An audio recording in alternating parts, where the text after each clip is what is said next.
Excellences, mes seigneurs, Daniel Mizonzo et Abanyamoussa, évêque d'Unkaï et archevêque émérite d'Owando.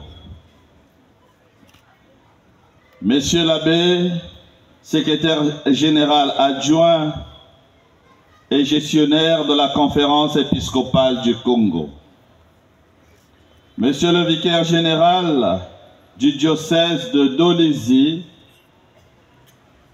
révérend Père Yves Nzouzi, prédicateur de la retraite spirituelle de nos ordinants, honorables députés de la circonscription unique de Divenier, Monsieur le secrétaire général du département du Niari, représentant ici le préfet, Monsieur le président du conseil municipal, maire de la commune de Dolisie, Monsieur le vice-président des conseils départementaux et municipaux, Monsieur le commandant de région de gendarmerie du Niari, Messieurs les sous-préfets, Messieurs les maires des communes urbaines, Messieurs les directeurs départementaux, distinguées autorités en vos rangs, grades et qualités toutes préséances respectées, chers prêtres, révérendes sœurs, chers ordinants, chers parents des ordinants, chers frères et sœurs, filles et fils bien-aimés, bétonnons sur la paix du Christ. Amen. La paix du Christ. Betozolanzambi. Betozolanzambi. Zola di bondo. Zola di bondo. Il est vivant. Il est vivant. Qui? On applaudit pour Jésus-Christ, mes frères.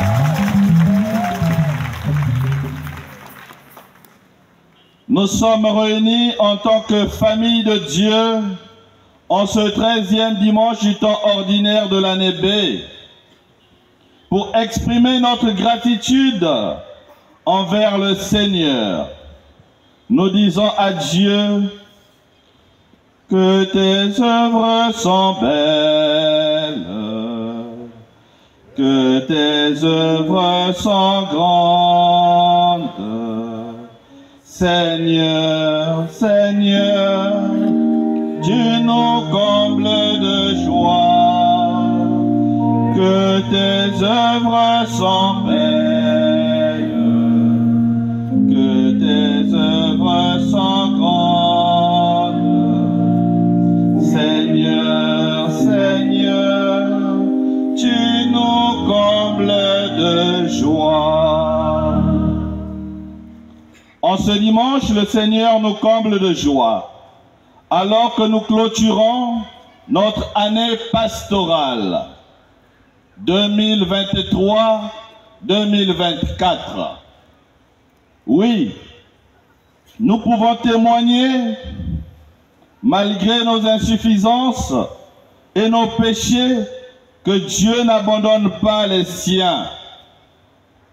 Il nous comble de toutes sortes de bénédictions, bien au-delà de ce que nous pouvons imaginer.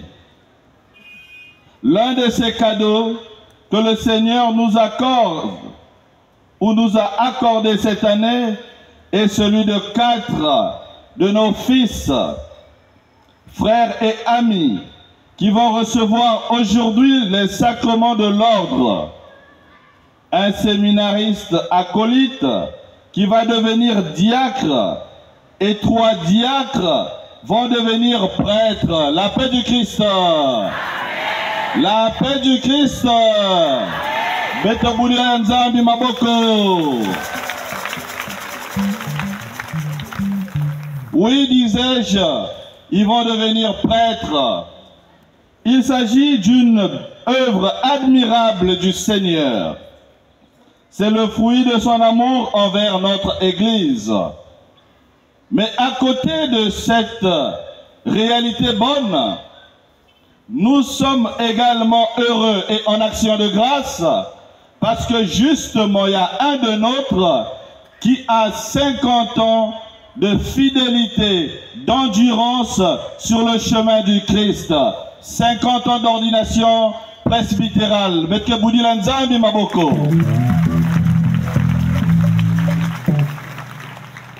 Il s'agit là de l'abbé Madingu.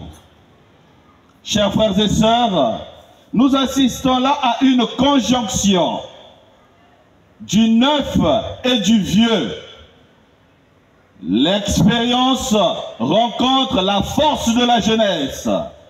Ainsi donc, cette expérience et la force de la jeunesse très bien conjuguée va faire propulser notre diocèse vers le chemin du développement, notre diocèse vers le chemin de la maturité, notre diocèse vers le chemin finalement de la fidélité au Seigneur. Chers frères et sœurs, nous sommes donc heureux. C'est donc le moment de dire merci à Dieu. Le thème de notre année pastorale, puisqu'il s'agit de la clôturer, dans l'unité, l'amour et l'espérance, construisons notre diocèse. Il est vrai que cette année pastorale se termine, mais la construction de notre diocèse ne peut pas prendre fin. Quelqu'un disait, le travail ne peut pas s'arrêter. Et donc, dans notre diocèse également, le travail ne peut pas s'arrêter. Ceci, dans la dimension diocésaine, mais aussi et surtout dans la dimension paroissiale. C'est une œuvre continue. Le psalmiste dit, si le Seigneur ne bâtit la maison, les bâtisseurs travaillent en vain. Si le Seigneur ne garde la ville, c'est en vain que veillent les gardes. Psaume 126. En d'autres termes, si le Seigneur ne construit pas le diocèse, les bâtisseurs diocésains travaillent en vain. Dieu lui-même est l'architecte, le bâtisseur.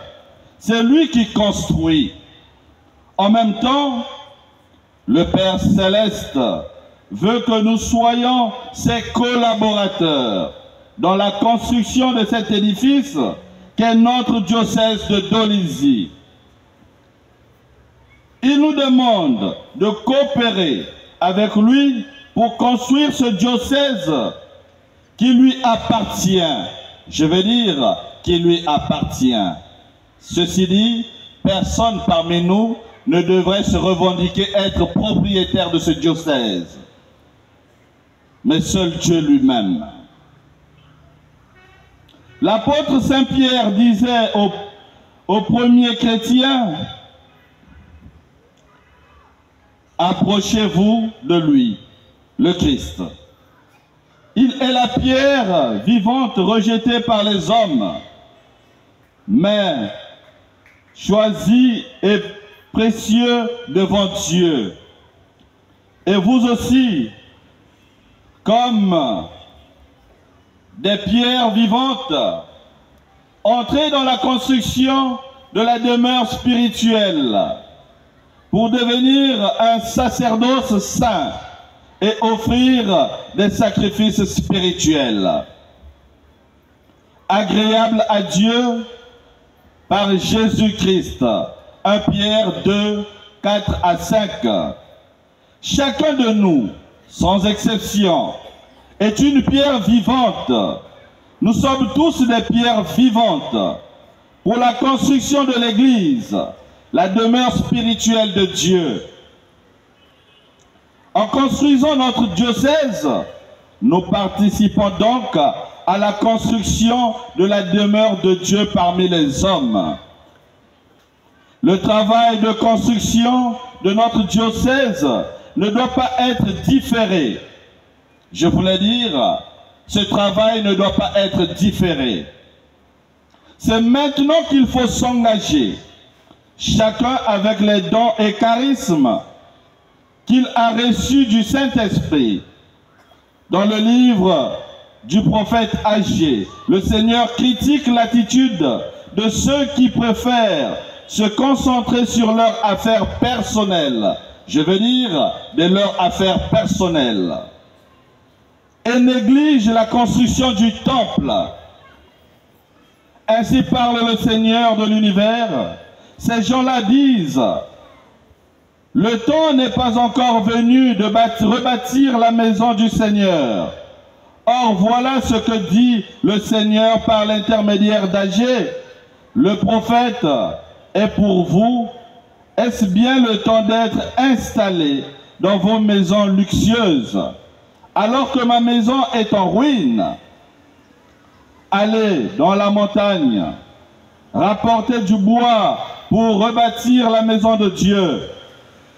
Je prendrai plaisir à y demeurer, et j'y serai glorifié, déclare le Seigneur. Agé 1, verset 2. Dans le même esprit, dans la construction de notre diocèse, personne ne peut prétendre que le moment n'est pas encore venu ou que nous avons d'autres priorités. C'est maintenant, dès aujourd'hui, même en étant en vacances, que chacun de nous doit s'engager dans la construction de notre Église Famille de Dieu qui est à Dolisie. Ceci est une exhortation personnelle, mais aussi et surtout communautaire. Nous sommes tous appelés. Mais quand on fait le bilan d'une année, chacun devrait se poser la question: comment ai-je conduit le peuple de Dieu dans ma paroisse, dans le service qui m'était confié? Chacun devrait se dire: qu'ai-je fait de la mission qui m'a été confiée? Comment me suis-je comporté? En tyran ou en collaborateur? Telles sont les questions que tous et chacun devraient se poser aujourd'hui. Les textes liturgiques de ce dimanche nous expliquent ce que le Seigneur Dieu attend de nous. Dans l'évangile que nous venons d'entendre, nous avons d'abord l'histoire de Jaïr, un des chefs des synagogues, qui supplie Jésus d'agir rapidement pour sauver sa fille de 12 ans, qui est en danger de mort. Nous sommes dans une situation d'intercession, puisque nous avons beaucoup de charismatiques dans le diocèse. Et donc là, vraiment, ceci nous rejoint dans notre charisme, où l'on demande au Seigneur d'agir en faveur de quelqu'un d'autre. Comme Jaïr, les prêtres et les diacres sont des intercesseurs. Vous êtes des intercesseurs, mes frères. Ils prient pour ceux qui souffrent. Ils intercèdent pour ceux qui sont dans le besoin. Ils ont un ministère spécial, celui de la prière, en particulier la prière d'intercession.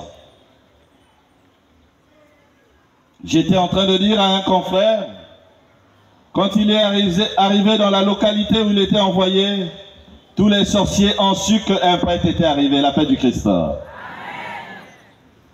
Oui, parce que justement, il est resté dans la prière et dans la prière de l'intercession.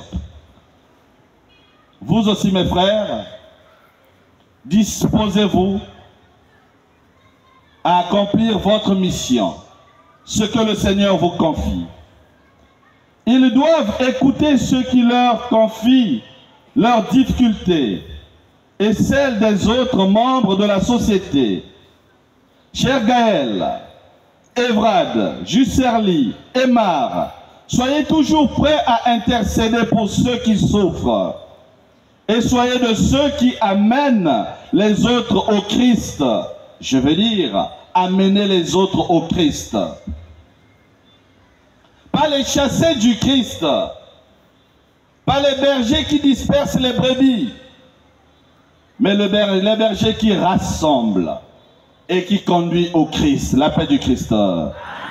La paix du Christ. Amen. Amener les autres au Christ. Aujourd'hui, comme le bien est difficile à faire et le mal est facile à faire, beaucoup parmi nous préfèrent disperser que rassembler.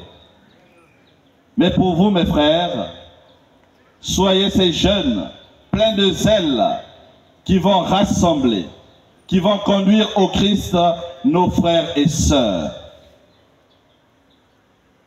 Dans l'évangile, il y a ensuite la situation où une personne se rend elle-même vers Jésus pour son propre bien. C'est le cas de la femme qui souffre de perte de sang depuis 12 ans. Sa situation est vraiment tragique. Elle est malade depuis tant d'années, sans aucune amélioration. Au contraire, la situation s'est gravement dégradée, tant sur le plan physique qu'économique, selon le Lévitique 15, 25 à 27. Elle est considérée comme impure et ne devrait pas se mêler aux autres de peur de les contaminer. Cependant, ayant appris ce qu'on disait de Jésus, elle a cru que sa rencontre avec lui serait pour elle l'occasion du salut. Au lieu de faire comme Jaïr, elle se contente de toucher le bord de son vêtement en se disant, si je parviens seulement à toucher son vêtement, je serai sauvé. Et ce fut le cas. Il est important de noter que les gens avaient parlé de Jésus à cette femme. Telle est notre mission en tant qu'évangélisateur. Et plus particulièrement en tant que diacre et prêtre. Prêcher la parole de Dieu pour dire à ceux qui vivent dans les ténèbres et l'ombre de la mort que Jésus est là. Qu'il est la solution à leurs problèmes. La paix du Christ. Amen. La paix du Christ. Amen. Il est vivant. Il est vivant. Qui? On applaudit pour Jésus. Oui, ce Jésus est la solution à leurs problèmes. Il ne s'agit pas d'aller regarder ailleurs. Il ne s'agit pas d'aller faire des cultes nocturnes. Il ne s'agit pas de changer de direction, mais il s'agit de suivre le Christ. Si je parviens seulement à toucher son vêtement, je serai sauvé. C'est la foi personnelle de cette femme qui s'exprime à travers cette phrase. Aujourd'hui, en tant que prêtre et diacre, nous avons la grâce particulière de toucher non pas le bord du vêtement du Seigneur, mais bien plus son corps. Nous touchons son corps. Nous mangeons son corps et nous buvons son sang dans l'Eucharistie, où nous trouvons notre guérison. Oui, on a mangé le corps, on a bu le sang et on est guéri. La paix du Christ. Amen. Nous trouvons notre guérison. Seigneur, je ne suis pas digne de te recevoir, mais dis seulement une parole et je serai guéri. Démarche de foi. Démarche de foi. Les prêtres et les diacres ne sont pas des êtres parfaits, mais le Seigneur a mis à la disposition de chacun les moyens pour la guérison. Les moyens pour la guérison. En célébrant l'Eucharistie, le prêtre et les fidèles implorent la guérison qui vient du Seigneur. Prions pour que le Seigneur Jésus-Christ guérisse ceux qui vont être ordonnés de tout ce qui compromet leur vocation et leur mission au service de l'Église et de la société. Ainsi donc, je demande à toute la communauté ici présente, aujourd'hui nous sommes témoins de ce miracle. Nous sommes donc appelés à être ceux qui vont porter ces prêtres dans la prière, pour qu'ils soient des prêtres selon le cœur de Dieu, pour qu'ils soient le diacre selon le cœur de Dieu, pas le cœur des hommes, car le cœur de l'homme est corruptible.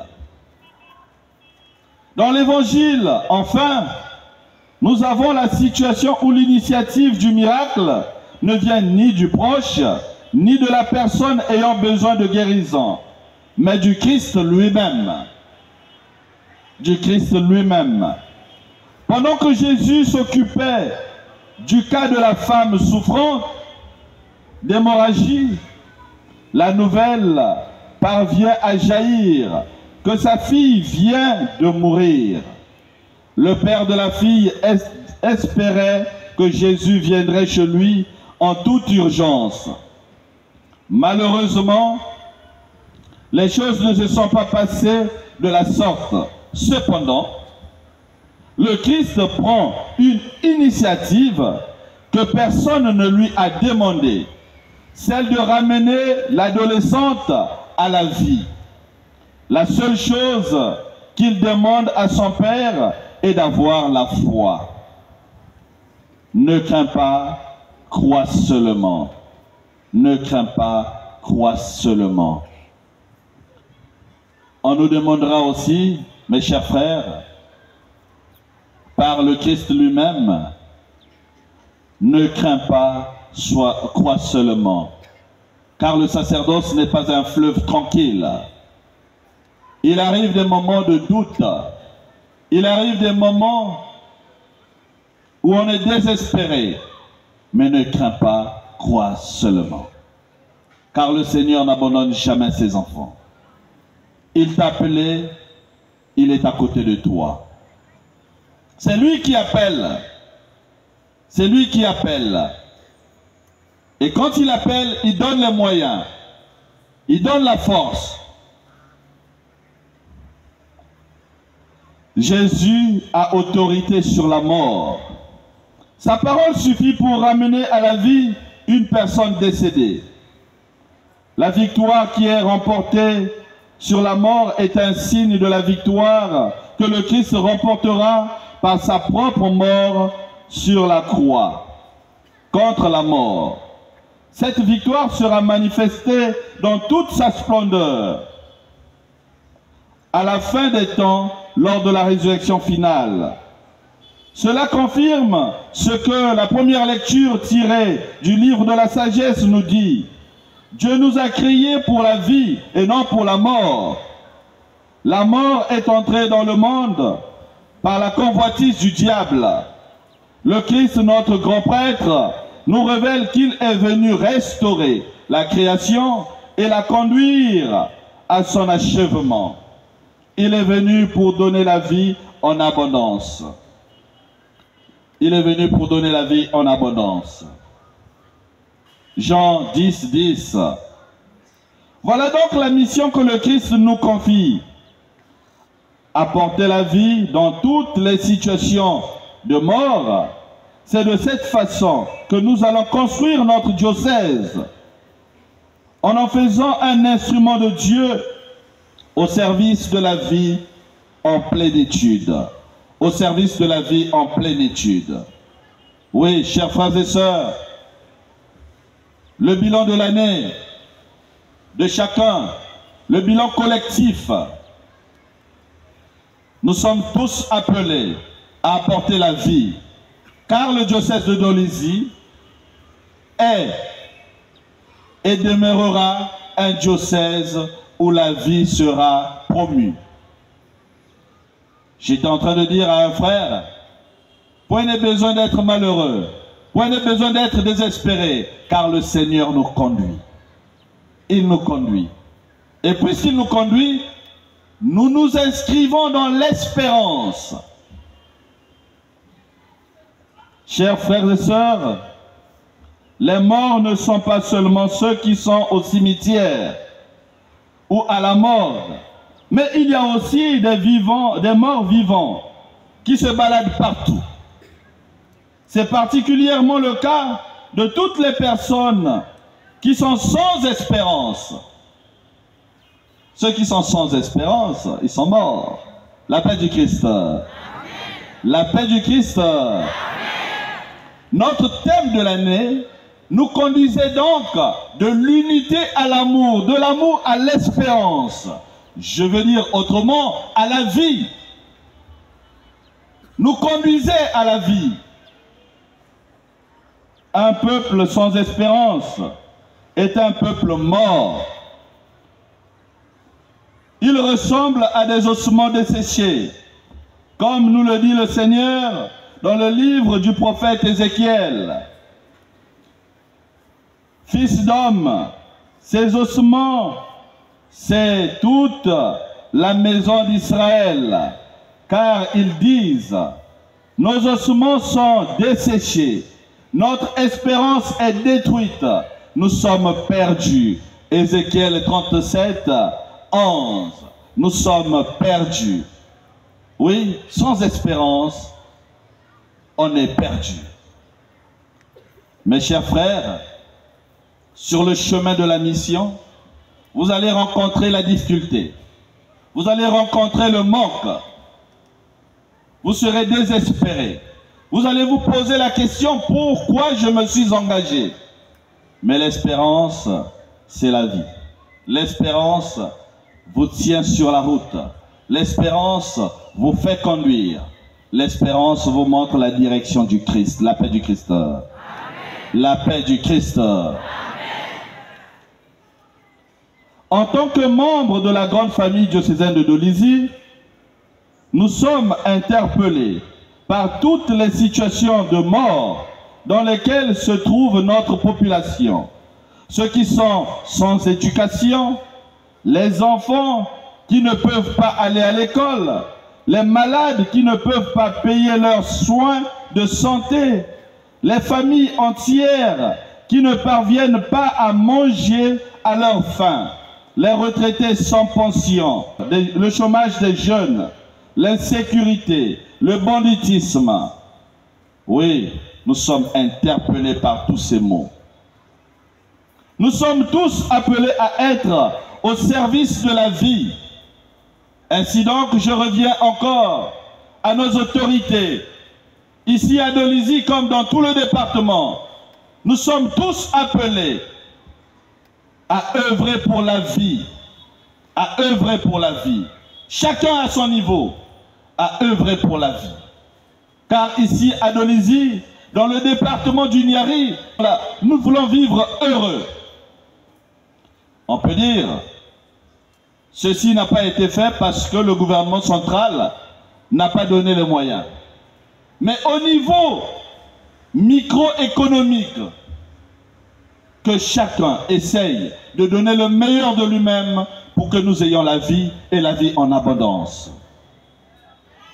Je continue de prier pour vous, je continue de vous porter dans mes prières et je sollicite tout mon presbytérium pour prier pour vous afin que vous puissiez œuvrer pour la vie. Que le maire fasse en sorte que nous puissions être éclairés dans la vie de Dolisie. La paix du Christ.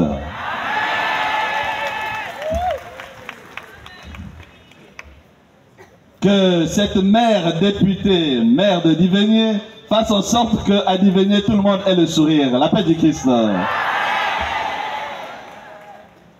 Que les conseillers, tous soient autour de leurs responsables pour faire en sorte que nous puissions montrer l'exemple de l'harmonie et de l'unité.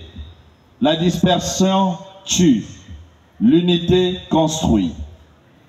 Peu importe nos clivages politiques, nous sommes des enfants de ce pays. Nous sommes les enfants du Niari. Nous sommes les enfants de Dolisie. Et donc nous allons travailler. Autant nous sommes en train de faire le bilan, nous, Église, autant je sollicite également le bilan de chacun. La paix du Christ, la paix du Christ. Nous sommes vos sujets et nous avons besoin d'améliorer notre qualité de vie. Plus de banditisme à Dolisie, plus de bébés noirs à Dolisie. Et donc, autant au niveau sécuritaire, au niveau de la santé, au niveau de l'eau, au niveau de l'électricité, au niveau de l'éclairage, au niveau de la voirie urbaine, que nous puissions avoir le minimum. Que le Seigneur vous bénisse, que le Seigneur vous accompagne et comptez sur nos prières.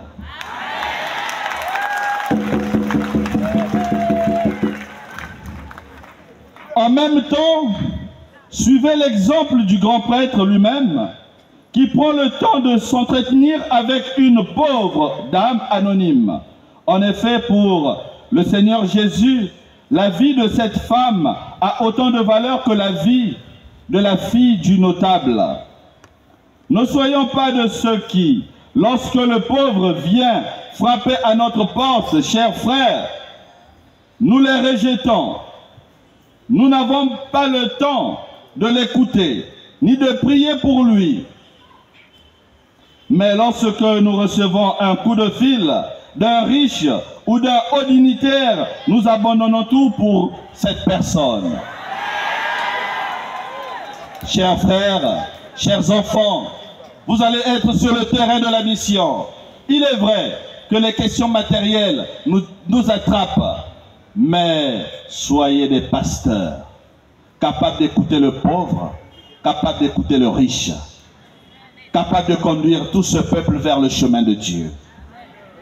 Ce n'est que ainsi que le Seigneur va vous reconnaître comme un des siens. Demandons à l'Esprit Saint de faire de celui qui va être ordonné diacre,